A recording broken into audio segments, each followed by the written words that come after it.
Just completed reading a book called Silas Marner, the Weaver of Raveloe, and it was written over 150 years ago by an author of the name George Elliot.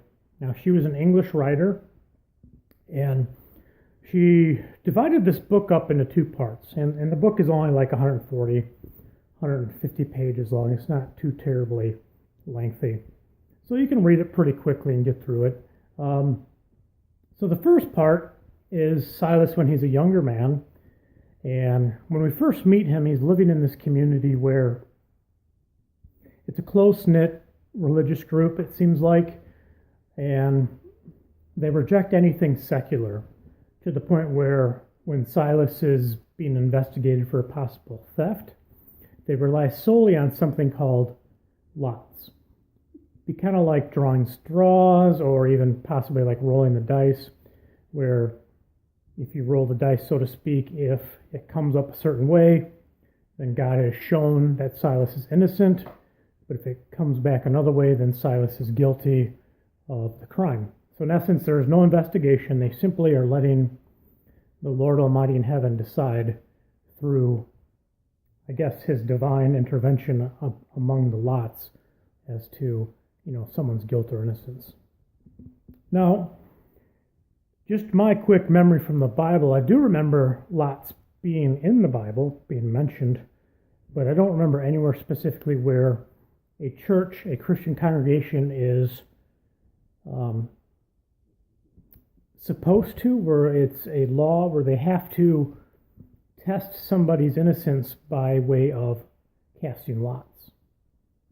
Now, in the Old Testament, I think it was right after the Battle of Jericho, Caleb, was it, hid some sacred artifacts under his tent. Yeah, I think it was some gold and possibly some expensive fabric.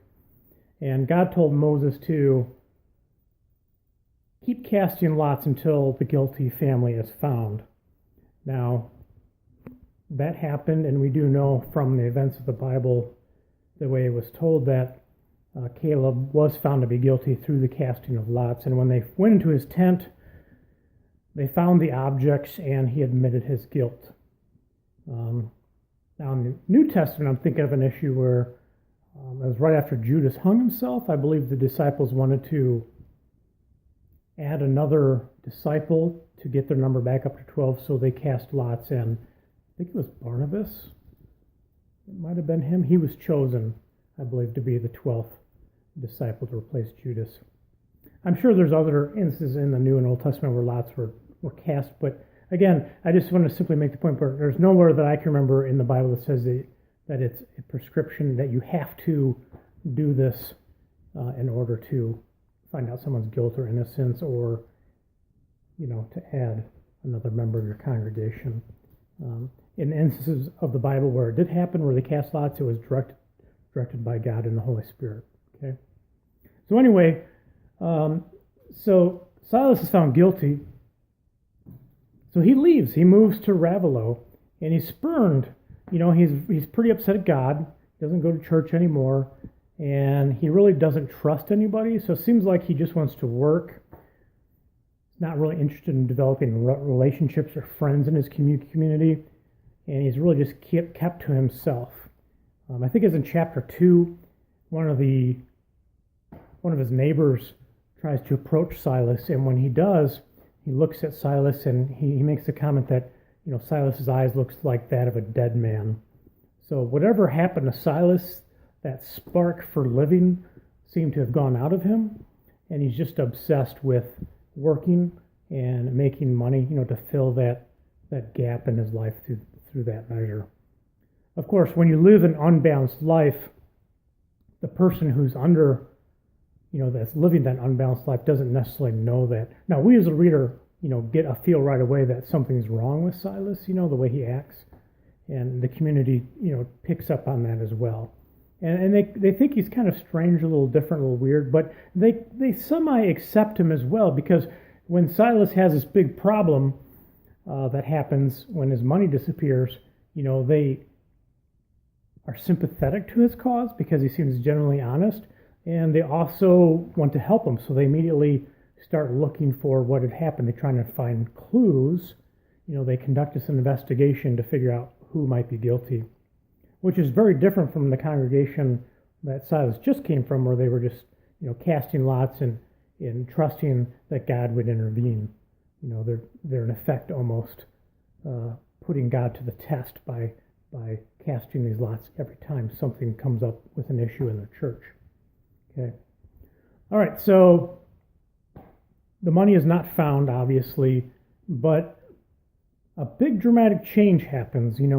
Eppie comes into Silas's life, and unbeknownst to Silas, this hardness of his heart that he had, the coldness starts to melt, or he starts to warm towards her, and he immediately accepts her as his daughter, and he wants to be the best father he can. So he starts scaling back how many hours he works, and he's not making as much money, but he's investing time into Eppie. And over the long run, that's going to pay big dividends in his relationship. And also, he's starting to find that balance with himself and with the community around him. Because when he takes Eppie underneath his wings, the women in the community, they kind of take interest in Silas, because it's a little unusual for a man to want to raise a kid.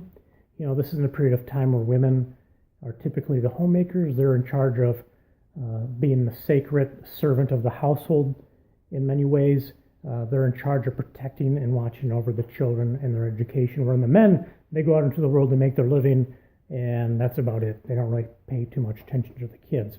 At least that's what it seems like from the other members in the community. They're out there just to expand whatever wealth they might have. So again, Silas is sort of this different figure, but he's more accepted by the community, and he's certainly accepted by Eppie as being her father. Okay, so Godfrey, of course, he has kind of this selfish love, so he never wants to claim Eppie as his daughter to the very end of the book. He wants to marry this girl, and he's afraid that if she finds out that he has a kid, that she's not going to want to be with him. So again, he's making very selfish choices for him, and because of those choices, because of that selfish attitude he has to only look after his own interest, that certainly unfolds the landscape of how the rest of his life is going to turn out, where it's going to be not as happy and not as empty as Silas, who acts unselfishly, and he weaves his life in a way that others want to be a part of his life, and he has a much more rich and rewarding life because of it. So, strong book. I mean, this is a really good story.